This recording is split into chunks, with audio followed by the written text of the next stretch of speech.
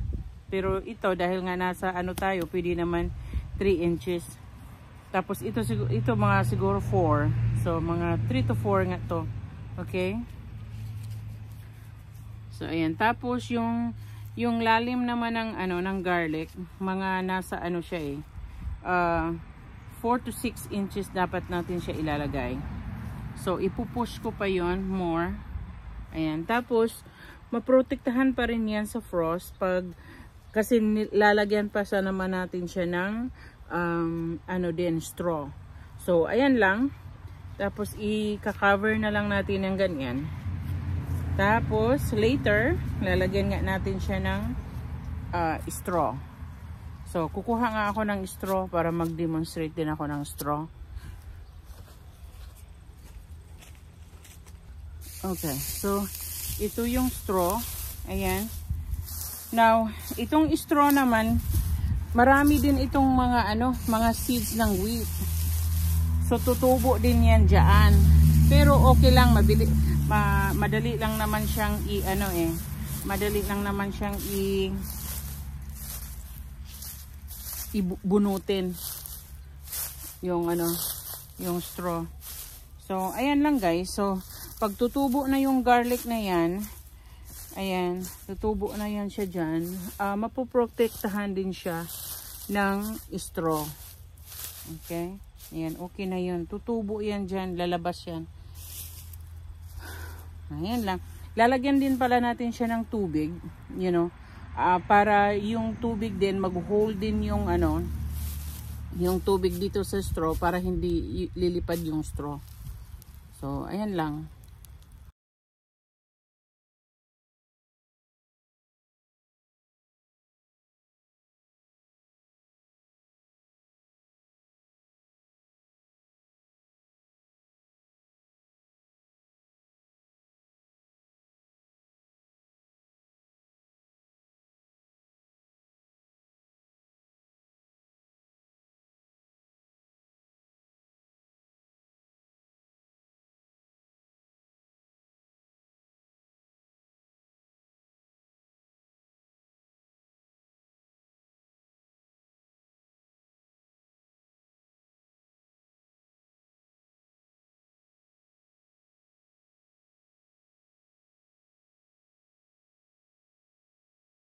Okay, so ayan na guys. Tapos na ang ating garlic dito na area. So, second area ito. Second area ito ng garlic. Ayan. Second area ng garlic natin. Tapos, so, bawat tire, mayroon tayong mayroong 8, mayroong 7, at saka mayroon ding 9. Okay. Kasi yung iba, hindi kasi sila magkapareho ng laki. Ngayon, may leftover pa tayo dito. Ayan, may leftover pa tayo. So, mga ilan-ilan na lang yan. Hahanapan natin yan ng area. But of course, kasi kailangan muna nating amen yung soil. So, hahanap tayo ng area kung saan natin siya pwedeng ilagay.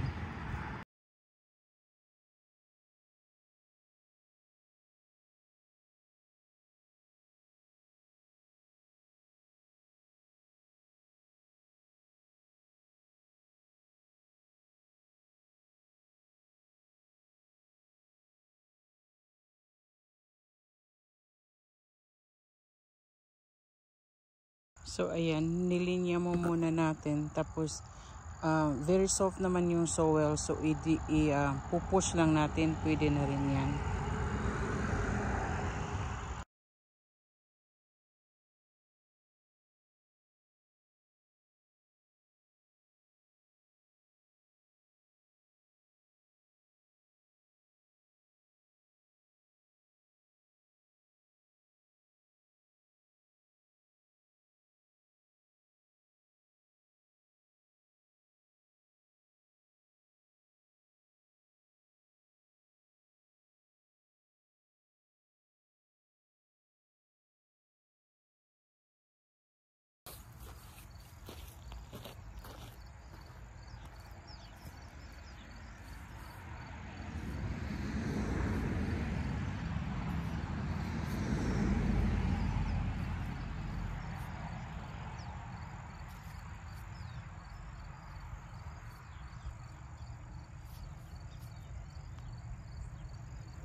So, ayan na.